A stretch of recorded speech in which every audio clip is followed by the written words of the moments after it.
All right, we got a quick patient here.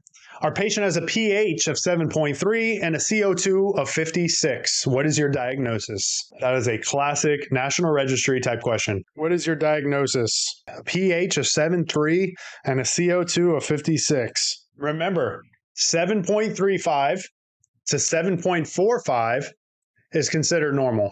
So 7.35 to 7.45 is considered normal. Please remember that on your pH. So pH, if it falls below that, okay, acid is below 7.35 and above 7.45 is alkalytic.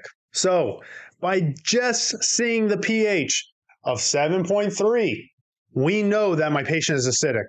We just need to determine, is it from respiratory or is it from metabolic? Now, the next thing I want you to pay attention to is the end-tidal capnography.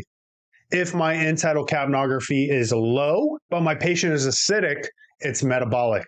If my CO2 is high, greater than 45, it's respiratory. However you want to write that down or however you want to memorize that, pay attention.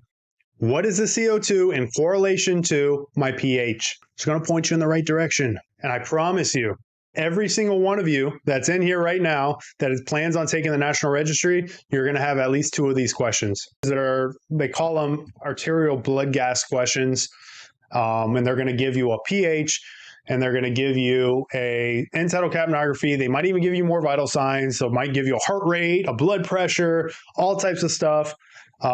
Yes, Mike, respiratory acidosis is 100% right. Okay, 100% right. And the reason why you have to know that, again, the pH is less than 7.35, which makes it acidic. And because that end-tidal is high, we have respiratory acidosis. That person is retaining CO2, and the CO2 is stacking because they are hypoventilating. I don't even need to know the patient's respiratory rate, right? I'll give you a call yesterday. I walked in. It was a nursing home. This is last night at 1 a.m. Patient came in as altered mental status. I touched the patient. She's hot as shit. And of course, nursing home has like 4 damn blankets on her. She's got a damn sweater on, all types of shit. It's like, what are you guys doing here? So start taking all that stuff off, put her on end-tidal capnography, low end-tidal. I'm looking at her respiratory rate. It's a little fast. It's probably like 26. The question is, do I think she's blowing off too much CO2, or is her body trying to compensate for what's possibly metabolic acidosis, right?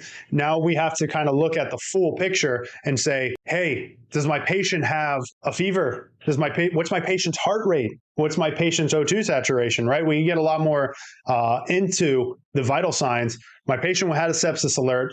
Sepsis is a metabolic acidotic state, right? So her end-tidal capnography was low. It was in the 20s, and that is normal for sepsis. But good call, and something to consider by just looking at vital signs. It's like a classic test question.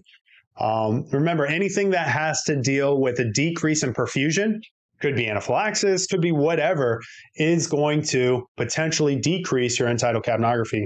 Please don't think that it's because your patient's respiratory rate all the time. So pay attention to that test question. Is my patient breathing adequately? Are they hypoventilating? And if they are hypoventilating, expect to have high end-tidal capnographies. That is known as respiratory acidosis.